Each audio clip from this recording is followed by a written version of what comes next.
नमस्कार दोस्तों, मैं आपका विनोद सिंह अपने चैनल एबल टू सक्सेस पर स्वागत करता हूं। जैसा कि आप सभी को पता है, आज हम अपने विज्ञान के बारे में एक ऐसी वीडियो लाए हैं जिसको केमिस्ट्री के बच्चे बहुत ही ध्यान से समझ सकते हैं। चैप्टर का नाम है परमाणु एवं अणु। तो जैसा कि आप सभी जानते हैं, परमाणु एवं अणु एक बहुत ही हार्ड चैप्टर है। उसको हमने सरल विधि में वीडियो बनाया है, बड़े ही मेहनत से वीडियो बनाया है। वीडियो पूरा देखिएगा, ध्यान से देखिएगा। वीडियो अगर पसंद आए तो लाइक कमेंट जरूर करिएगा, शेयर भी करिएगा। और अभी तक आपने हमारे चैनल को सब्सक्राइब नहीं किया तो चैनल को सब्सक्राइब जरूर करिएगा और वीडियो को अंत तक जरूर देखिएगा। धन्यवाद।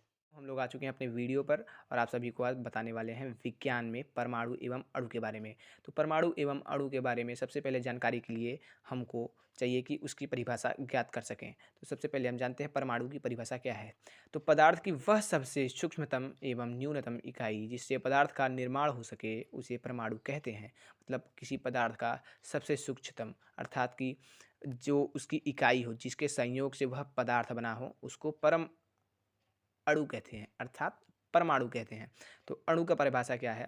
दो या दो से अधिक परमाणुओं के मेल से अणु का निर्माण होता है। मतलब जो परमाणु होते हैं एक साथ दो हो जाएं या दो से अधिक हो जाएं तो वे परमाणुओं से मतलब अणु की तरफ निर्माण हो जाता है उनका, तो वे अणु कहलाते हैं।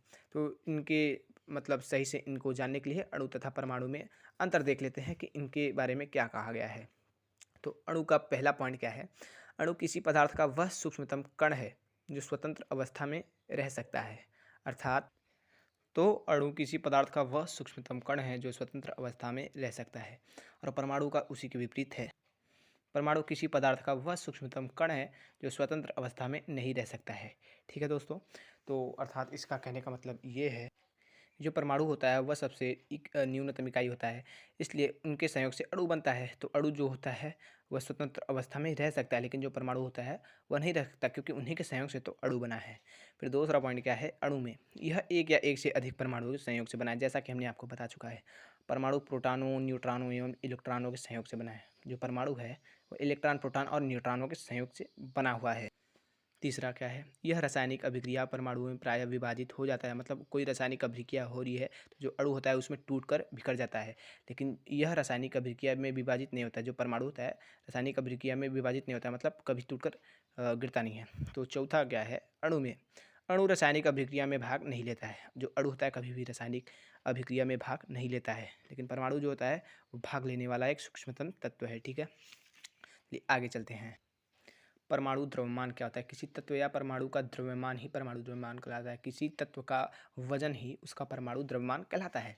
तो आगे क्या है? हेडिंग है डाल्टन डाल्टन का परमाणु सिद्धांत।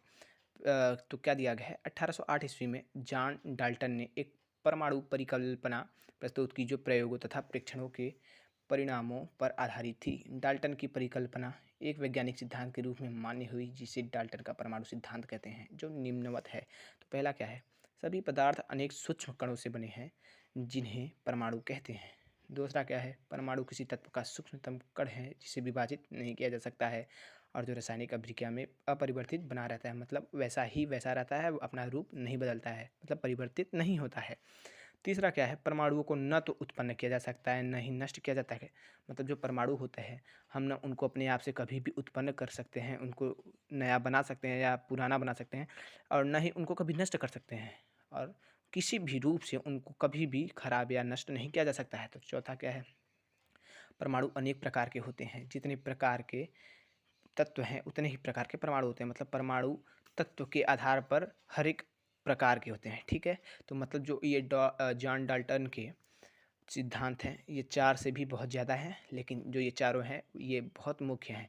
तो जॉन डाल्टन ने परमाणु के बारे में जितने भी सिद्धांत दिए वे वैज्ञानिक रूप से मान्य भी हुए हैं और उन्हीं को पूरी दुनिया मानती है। चलिए आगे बढ़ते हैं। अतः डाल्टन के परमाणुवाद के आधार पर परमाणु तत्व का वह सूक्ष्मतम अविभाज्य कण है जो किसी भी रासायनिक अभिक्रिया में भाग ले सकता है। तो जो परमाणु है वह सूक्ष्मतम अविभाज्य कण है, मतलब उसको विभाजित नहीं किया जा सकता है। वह रासायनिक अभिक्रिया में भाग ले सकता है, मतलब वह भाग कभी भी ले सकता है किसी भी रासायनिक अभिक्रिया में। तो आज के लिए बस इतना ही। आज की जानकारी आप सभी को अच्छी लगी हो तो इस पर और भी अपने कमेंट्स दीजिएगा, ठीक है दोस्तों। और अगर ये वीडियो आपको पसंद आई हो तो इसको ज़रूर से ज़रूर शेयर कीजिएगा, अच्छी लगी हो तो लाइक कीजिएगा और कमेंट भी कीजिएगा। अगर आप नए हैं हमारे चैनल पर तो चैनल को सब्सक्राइब ज़रूर कीजिएगा दोस्तों। धन्यवाद, दिल से नमस्कार। अधिक जानकारी में दोस्तों डाल्टन के परमाणु सिद्धांत की कमियां हैं। जैसे कि आधुनिक खोजों से ज्ञात होता है कि द्रव्य संबंधी डाल्टन के परमाणु सिद्धांत के कुछ कथन पूर्णतया सही नहीं है। डाल्टन के परमाणु सिद्धांत की कुछ कमियां निम्नलिखित हैं। पहला है कि द्रव्य संबंधी डाल्टन के परमाणु सिद्धांत की प्रमुख कमी यह है कि परमाणु को अविभाज्य माना गया है, क्योंकि आधुनिक खोजों से पता चला है कि यह विभाज्य है। जो तत्व होता है वह विभाज्य होता है, मतलब वो अविभाज्य नहीं होता है। दूसरा है डाल्टन का परमाणु सिद्धांत इस बात को समझाने में असफल रहा है कि एक ही प्रकार के परमाणुओं से बने कुछ पदार्थ गुणधर्मों के भिन्न क्यों होते हैं। दोस्तों तीसरी कमी यह है कि डाल्टन के परमाणु सिद्धांत के अनुसार किसी एक तत्व के सभी परमाणुओं का द्रव्यमान समान होता है। अब यह ज्ञात किया जा चुका है कि एक ही तत्व के परमाणुओं का द्रव्यमान भिन्न भिन्न हो सकता है।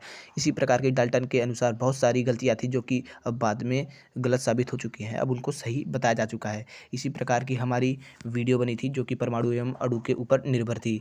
इस प्रकार की वीडियो बनाने के लिए हमें बहुत मेहनत करना पड़ा। हमारी मेहनत को मनोबल के रूप में बढ़ाने के लिए हमारे चैनल को सब्सक्राइब कीजिए। वीडियो पसंद हो तो वीडियो को लाइक कीजिए।